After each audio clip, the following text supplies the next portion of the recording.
नवी मुंबईत खोट्या मतदारांचं प्रदर्शन भरवलेलं आहे। हे प्रदर्शन मनसे नेते गजानन काळे यांनी भरवलेलं आहे। आपण पाहतो की असंख्य नवी मुंबईकर व आपण पाहतो की जे मतदार ते सध्या या ठिकाणी आलेले आहेत। ते आपण पाहू शकतो की असे बॅनर देखील या ठिकाणी लावण्यात आले। अर्थात हे पोस्टर आहे, एकाच घरात अमर अकबर अँथनी निवडणूक आयोगाचा सर्व धर्म समभाव, म्हणजे जे बोगस मतदार असतील किंवा एकाच पत्त्यावरती वेगवेगळे जे मतदार यादी आहे ते या ठिकाणी बॅनर लावण्यात आलेला आहे। आणि याच प्रदर्शनाचे जे उद्घाटन आहे काही वेळापूर्वी मनसे नेते अमित ठाकरे यांच्याकडून करण्यात आलेलं आहे। आपल्यासोबत संवाद साधण्यासाठी थेट मनसे नेते गजानन काळे काळेजी खरं तर तुमचं टीव्ही 9 मध्ये स्वागत आहे। खरं तर तुम्ही नवी मुंबईमध्ये जे दुबार मतदार झालेला आहे तो जो मुद्दा उचलला, तो मुद्दा सर्वप्रथम राज ठाकरेंनी तसं त्याबद्दल आपलं अभिनंदन केलं। त्यानंतर आज अमित ठाकरे यांच्या मार्फत आपण आज प्रदर्शन भरवलं आणि त्याचं उद्घाटन झालेलं, काय भावना?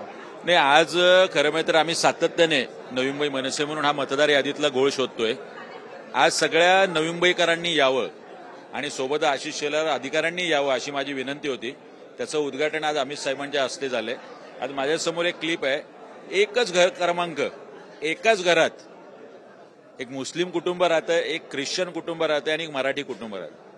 म्हणजे आम्ही त्याला कॅप्शन दिले, एकाच घरात अमर अकबर अँथनी निवडणूक आयोगाचा सर्व धर्म समभाव। असे अनेक घोळ मतदार यादीतले आहे। तरी सुद्धा राजसाहेब म्हणतायत की सत्ताधाऱ्यांच्या दबावाखाली आणि त्याच्या हातचं बावलं होऊन निवडणुकांची घाई का झाली हे दाखवण्यासाठी हे मुळात आजचं प्रदर्शन आहे की अशा पद्धतीने घोळ करून 2014 पासून निवडणुका जिंकणं हा एकमेव संकल्प भारतीय जनता पक्षाने केलाय।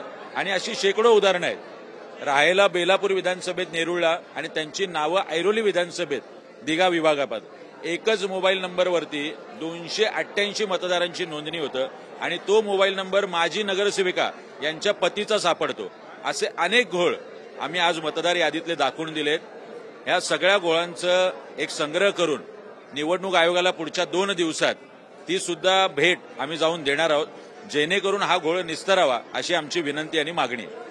काळेजी, आपण पाहतोय की तुम्ही जे प्रदर्शन भरवलं होतं ते प्रदर्शन खरं तर हे बोगस मतदार आहेत किंवा दुबार मतदार आहेत, तर प्रेक्षकांना ते पाहायचं नेमकं काय असतं हे तुम्ही दाखवू इच्छिता? मला एक सांगायचंय, विभाग क्रमांक झाल्यानंतर आता आमची ही मतदार यादी आहे ऐरोली विधानसभेची 1 नंबरची। विभाग आहे दिघा, जिथून आपला प्रभाग सुरू होतो। जे 28 प्रभाग आहेत त्या 28 प्रभागांमध्ये जिथून आपला प्रभाग सुरू होतो त्यातला हा यादी विभाग क्रमांक 1 आहे। प्रभाग क्रमांक पण 1 आहे। मतदार यादी आहे दिघा विभागातली। माझ्या समोर आज 1235 क्रमांकावरती भारती मालुसरे राहतात। त्यांच्या वडिलांचं नाव सचिन मालुसरे। घर क्रमांक काय दिलाय, प्लॉट नंबर 171 422 सारसोळे। सारसोळे कुठे आलं? नेरुळ सारसोळे। नेरुळ विभाग कुठल्या मतदारसंघात आला तर तो बेलापूर विधानसभेत आला। यादी कुठची आहे? दिघा विभागातली। नावं कुठची आहेत? रबाळे, कोपरखर्णे आणि नेरुळची। रबाळेचं नाव दिघा विभागात, कोपरखर्णेचं नाव दिघा विभागात। इतका स्पष्ट दिसत असूनही मग त्या यादी भाग क्रमांक 1 वरचे जे बीएलओ आहे, जे 5-5 वर्ष त्या यादीवर राहतात, ते नेमकं करतात काय? ते कुठे झोपा काढत असतात? आणि निवडणूक आयोगाचं त्यांच्याकडे लक्ष आहे की नाही? कुठल्या तरी बीएलओवर जोपर्यंत कारवाई होत नाही तोपर्यंत या पद्धतीचा घोळ कुणाच्या तरी स्थानिक नगरसेवकांच्या आशीर्वादाने, आमदाराच्या आशीर्वादाने किंवा सत्ताधाऱ्यांच्या आशीर्वादाने राहणार आणि अशा बोगस खोटा मतदार यादीवरच हे सातत्याने नगरसेवक आमदार म्हणून निवडून येणार। काळेजी, खरं तर आज मनसे युवा नेते अमित ठाकरे देखील आले होते। आता निवडणुका पालिकेच्या कधीही लागू शकतात, त्या संदर्भात काय चाचपणी काय चर्चा वगैरे काय झाली आहे का ऑफ रेकॉर्ड? आदरणीय अमित साहेब आज आले। मुळातच अमित साहेब पण सातत्याने मतदार यादीतल्या घोळाबद्दल बोलतात। आज त्यांनी येऊन ही सगळी पाहणी केली। सन्माननीय राजसाहेबांपर्यंतही हा विषय गेलाय। आयुक्त निवासाचा विषय असेल, सुलभ शौचालयाचा विषय, त्यांनी आज यावं। नवी मुंबईकरांसाठी ते आज मुळात आले आणि नवी मुंबईकरांमध्ये एक जनजागृती व्हावी त्यासाठी याचं उद्घाटनच मुळात त्यांनी केलं। ते आल्यामुळे आमच्यातला उत्साह वाढलाय आणि जाता जाता त्यांनी आदेश दिलाय की असे अनेक घोळ मतदार यादीतले आपण बाहेर काढा, निवडणूक आयोगाच्या लक्षात आणून द्या।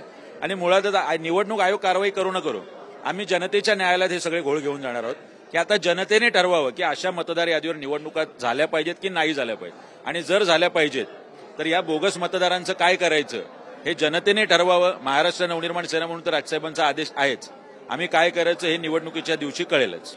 नक्कीच आपण पाहतोय की आम्ही मतदान यादी जे घोळ झालेले आहे ते आम्ही अजून बाहेर काढू अशी जी प्रतिक्रिया आहे ती मनसे नेते गजानन काळे यांनी व्यक्त केली. कॅमेरापासून योगेशसह मी रवी खरात, TV9 मराठी, वाशी, नवी मुंबई.